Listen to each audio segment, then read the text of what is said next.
start. Okay, so this is our seventh chapter on violence.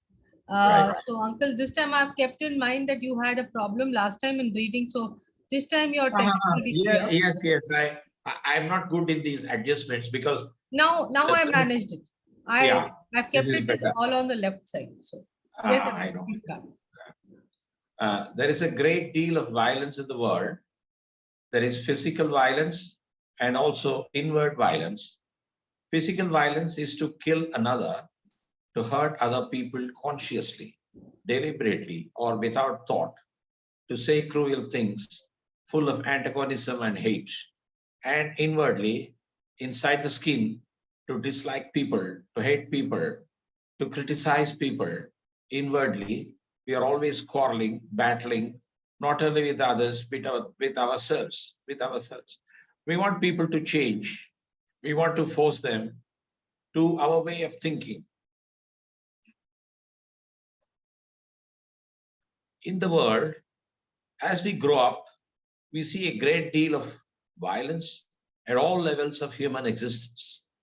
The ultimate violence is war, the killing for ideas, for so-called religious principles, for nationalities, the killing to preserve a little piece of land. To do that, man will kill, destroy, maim, and also be killed himself. there is there is enormous violence in the world. The rich wanting to keep people poor, and the poor wanting to get rich, and in the process, hating the rich, and you being caught in society are also going to contribute to this. There is violence between husband, wife, and children. There is violence, antagonism, hate, cruelty, ugly criticism, anger. All this is inherent in man, inherent in each human being. It is inherent in you. And education is supposed to help you to go beyond all that, not merely to pass an examination and get a job. You have to be educated so that you become a really beautiful, healthy, sane, rational human being, not a brutal man with a clever brain who can argue and defend his brutality. You are going to face all this violence as you grow up. You will forget all that you have heard here and will be caught in the stream of society. You will become like the rest of the cruel, hard, bitter, angry, violent world, and you will not help to bring about a new society, a new world. But a new world is necessary. A new culture is necessary. The old culture is dead, buried, burnt, exploded, vaporized. You have to create a new culture. A new culture cannot be based on violence.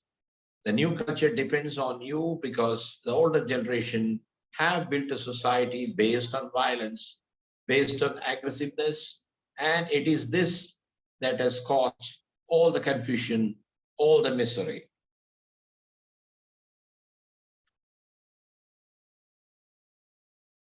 The older generation have produced this world and you have to change it.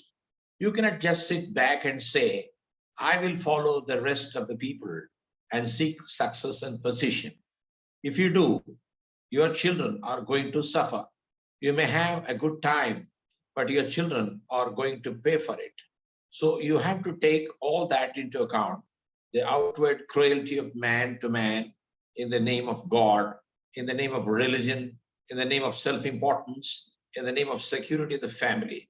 You will have to consider the outward cruelty and violence and the inward violence which you do not yet know. You are still young, but as you grow older, you will realize how inwardly man goes through hell, goes through great misery, because he is in constant battle with himself, with his wife, with his children, with his neighbors, with his gods. So, would you like to discuss something, or shall we continue? I only, sorry, in the previous paragraph, there is one sentence which is very important. He's blaming the elders for creating this mess in which we are there. You know, normally if you go by family tradition or whatever we say, we say we owe our lives to our forefathers. We pay our respects. We continue the tradition. But there is a mark here, a deviation. He says, you have been placed in this position, the society, whatever you call it. And he says in a word that your elders are responsible for this. That is a little contentious. Two pages earlier. This one. I have marked Yeah, it. This is where he's saying this. It's something new. You see, the new culture what depends he's on saying you. is, no, the thing he's saying is, our culture is a culture of competitiveness. So when we are always competing, that is a culture of aggressiveness. Like if you find, no, our solution for everything is aggression. If you think about it, if you have somebody working for you and that person is stealing, our first response is aggression. Aggression can be even, they can be a calmly aggressive also. You can say, sorry, you have to leave the job. That is also a form of aggression. So silent aggression you can have. So what he's saying is that this is the culture of humanity. All this competitiveness, all this me, myself, my family, my heritage, everything has made humanity very hard, inflexible. That is what he's trying to say, that violence is inbuilt. No, I thought he also has in mind something like a village chieftain. He decides on the course of action for anything happening in society. You have the village head, and he will direct that village that we will go against the other village, or there is a temple function. There are two factions, and he will set one against the other. Things like that. The village chieftain. I think something like that he has in mind. The older generation has built a society based, because the followers there is no thinking, and they will just blindly follow whatever he says, take sides. Many places it is happening like that. Many places. Even for I would say, there is a factory on strike.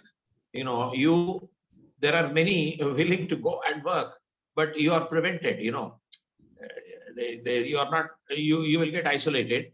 But in toto, they surround the factory. They will not allow people to go in. Suppose they allow a free thinking, I think 50% of the people will say, no, I am not prepared to participate in the strike. I would like to go and work. This is a thing, like the problem with humanity is that all of us, we don't like to be free. We want to have someone to guide us. We want somebody else to tell us what to do. We don't want to apply our own mind and think about what is the right thing. We're afraid. We're afraid of our own independence. Because we think, I don't know, I'm just a small thing. Others will know better than me.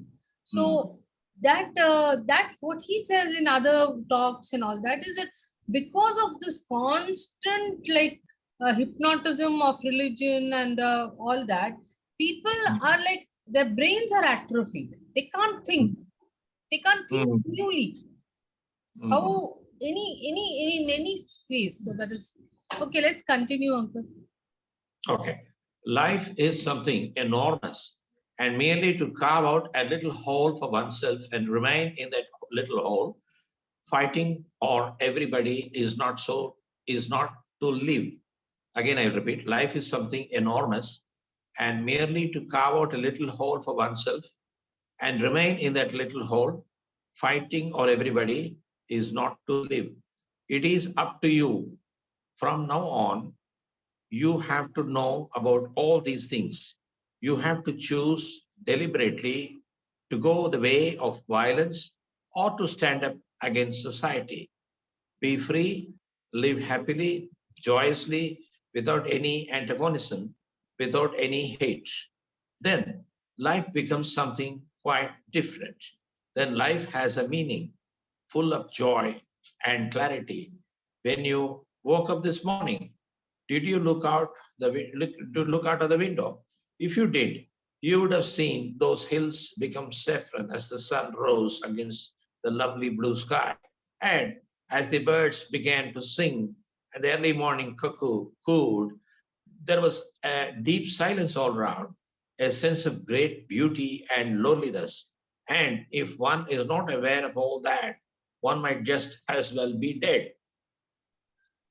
This is a very common sort of a theme that we see in JK's talks, where he says that in nature, when you see a sunset, you cannot do anything about it. You can only see it. And that is why it gives you peace. Because there are no thoughts in that. The moment the thought comes in, then there is a, all the mess starts. So he like often says this, that enjoy without thought, without look at nature without thinking, without any concept. Just be in that presence of nature. And there is something very, very beautiful that happens actually. And I experimented with this it is not possible for me to do it more than a few seconds. But even in those few seconds, you get enough energy to face the day, literally just like that. There is a sense of energy. You feel that energy all around you. And also he talks about, and when you understand something without thought, that's also another concept that we can see that, like when we understand something where there is no thoughts. So very like this, his entire approach, like to me, appears to be a better way to use your mind. The other hidden message I would say is, if you interfere with nature, it will bring in disaster. Like you can see the reclamation of land, and where will the water go? Then you have all the everywhere where civilization is.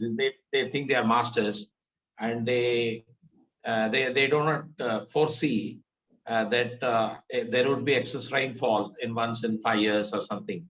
So they think this is the normal. They take the average, and then they say the claimed. And then when there is excess rainfall, you have problems.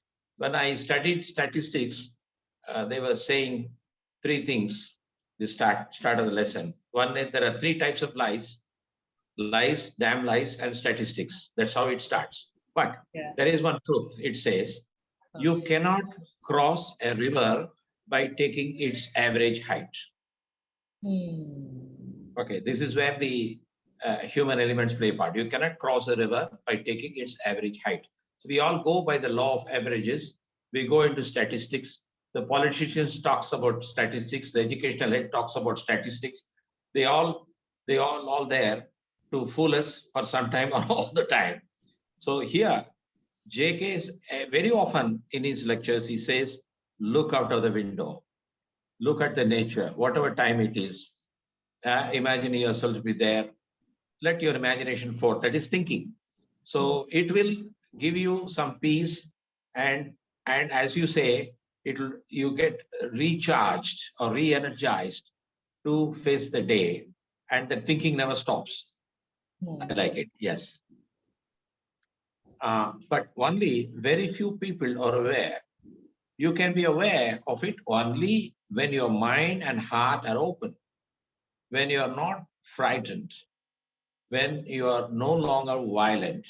Then there is joy. There is an extraordinary bliss of which very few people know. And it is part of education to bring about that state in the human mind. Student, will complete destruction of society bring about a new culture, sir?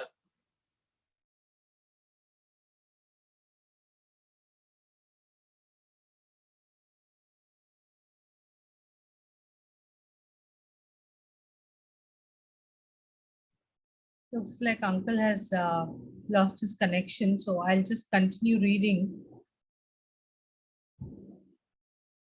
I'll wait for a few minutes. Anything new? Okay, Uncle. So I'll read again. Krishnamurti. Will complete destruction bring about a new culture? You know that there have been revolutions, the French Revolution, the Russian Revolution, the Chinese Revolution. They destroyed everything to start anew. Have they produced anything new? Every society has three stages or hierarchies: the high, the middle, the low.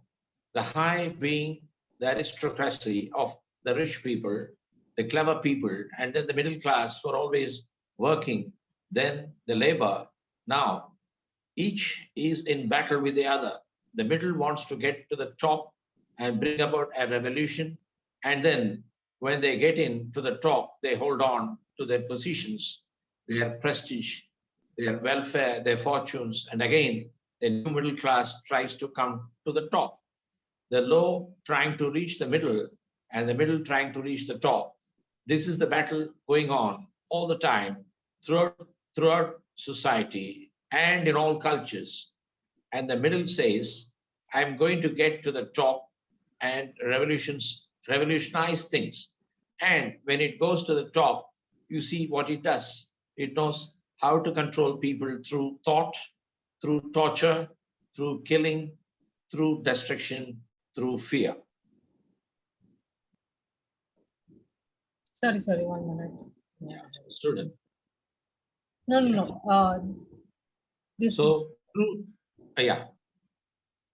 So through destruction, you can never produce anything. But if you understand the whole process of disorder and destruction, if you study it, not only outwardly, but in yourself, then out of that understanding, care, affection, love, out of that comes a totally different order.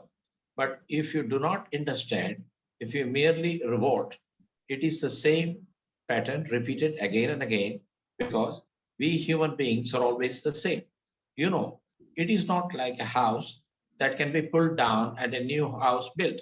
Human beings are not made that way, because human beings are outwardly educated, cultured, clever, but inwardly they are violent. Unless that animal instinct is fundamentally changed, whatever the outward circumstances are, the inward always overcomes the outer. Education is the change of the inner man. So, Uncle, this question is that how far do you think our education system or our schools are able to bring about this lack of violence in our children? How are they successful, or are they making them more violent in a different way? Not physically violent, but verbally violent, attitudinally violent. You see, the education now that many say is it is not for enriching the knowledge. It is something, you can get over this like all pass. You have rote memory, and it is just to get employment, just to get high marks, some employment, and probably even leave the country to make a living, even forgetting the parents or the families, something like that. You see, I have seen people, they forget the mother tongue, they take some language, something like French or something, to score high marks. You know, it is in their mind. They don't want to learn our language or culture. It is just get marks, somehow pass through, and it's always study, tuition, study, and the parents have to pay quite a lot of money for this education, which ultimately doesn't mend the children to get more attached to the family. It is only they only communicate between themselves, and there is no bond. I would say there is no bond, and this type of education is everywhere, and people vie with each other to get into institutions, irrespective of the cost, even whether they can afford or not. So the value-based education is something different, not at this fast pace. It is it not only covers our culture and heritage, it talks about us as a human being. What are our options? It's not necessarily be a money spending job. You can be a teacher yourself, and it is depending on the attitude of the person, the attitude of the person. Whereas the present education is something is imposed on them. It is not their natural choice. They take to a subject, and everybody wants to become a doctor, everybody wants to become an engineer, something like that. But they forget their own mother tongue. Now, this is education. I think something like business. The parents invest money and they want return, that the child should be well placed in the future, and the family bond goes missing in the process. That's what I feel. So the value-based education is look at yourself inwards. Look at yourself inwards, and that is what I think JK has in mind. Not turning out good numbers, good results. I've even seen schools, just to get 100% marks, they give TC to average students, so that they jump from +1 to +2. They want the school to show +10 from 10th to 12th. They want to show 100% results. So every student, slow learner, they don't given TC. They want to have only this kind of thing, and it comes in the dailies. So many medals, so many prizes won, all these things. But this is not actually education. What I would say in my younger days, what I have learned. So I had my schooling in Ramakrishna Mission, even college also, and they have taught some basic values, and these values remain with me even after leaving the institutions, even after working for a job. Even now, I realize that these values are because of the education I had. I would say moral education I had with the Ramakrishna Mission. That's very important. That's what I feel. Nice. So there will you be facing some internal contradiction when you read Krishnamurti? Because he often says this. I mean, another thing he says is that ideals are brutal things. So, like, how, when you come across that kind of thing, you'll have to go into yourself to see how you will reconcile or find some other way to look at your own moral, what you are calling moral values, which is ingrained in you. Is there something that is also, is that something causing harm in some way? You may think it's a good thing. You see, when I'm in Ramakrishna Mission, basic moral education, they will tell you that there's some small stories about how somebody faced life, small stories. And it is a way of learning how, in case of difficulties, things were faced. It might be that everything they will say it is left to the God. That kind of stories are also there. But there are some stories. There are some stories which will make you think. The way you answer something like they ask you about your culture or heritage, and probably you'll be in a position to answer that value build-up is there. Nice. I understand. Today you find that half the people do not know anything about it. They will say, I will Google and find out. It is not in you. They say, we will find out. But these things are sort of a history, and it is also a culture. It is not things forced on you. It makes you think you can be part of it, or you can even opt out. But that way, I think I have learned a few good if you read the history, say there is a history about Ramakrishna Paramahansa, Saradambal, and Vivekananda. Right? Now, their sayings are there, their stories are there. Now, it is up to you. It is not forced on me. But I am not a follower of Ramakrishna Mission teachings, or I am not a disciple in any manner. But I have learned some values out of these teachings, I would say. The teachings, which helps me, keeps going.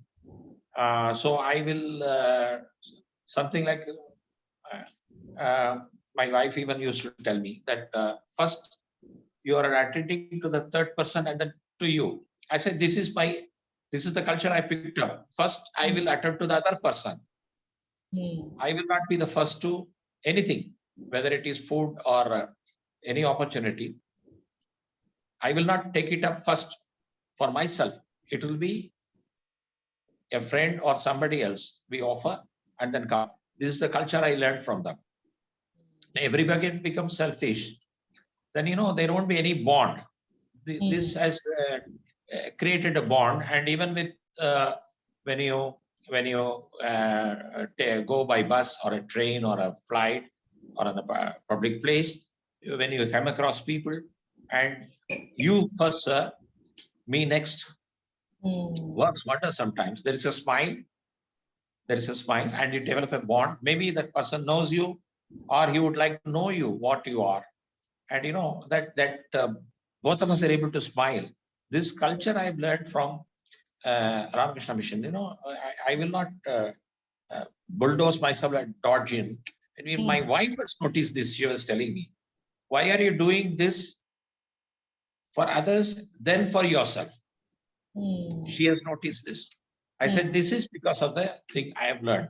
It is inwardly built. That's what JK means, that it should be inside you. There should be no violence inside. It has to come. This will come only with a kind of education which is not built on job-oriented sort of education. It is a value-based education. Certainly, our culture and heritage will be a part. Our teachers of eldings also part. And as JK says, your mind has to think all the time, take in good things. You see, it is like a computer, garbage in, garbage out. So your mind is also like that. You have a hardware, your software should be some good thoughts you take in, and then those good thoughts will stay, and you're recalling the memory, only good thought should come. That's how you should build in. You become a good member of the society, which the other people would like to probably imitate, and you make a small contribution that way, instead of following the en masse, total selfishness, and there is no leeway for others. That's what we see everywhere. There's a clash, the ego, all these things. If even it is there, it should be kept to the minimum. I mean, it's not possible for everybody to be like Ramakrishna Paramahansa Vivekananda, but you have to keep those things to the minimum so that they don't surface. So your major part should be this good thoughts. Good thoughts, that naturally will result in good deeds. That's what I feel. Nice. Do you want to stop now, sir, and then do it's all 9:30? Yeah, good half an hour. Okay. Thanks a lot, sir. Yes, I feel very relaxed now. Yeah. The JK is something keeps your mind ticking. Yeah. Yeah. Okay, sir. Okay. Thank you. Thank you.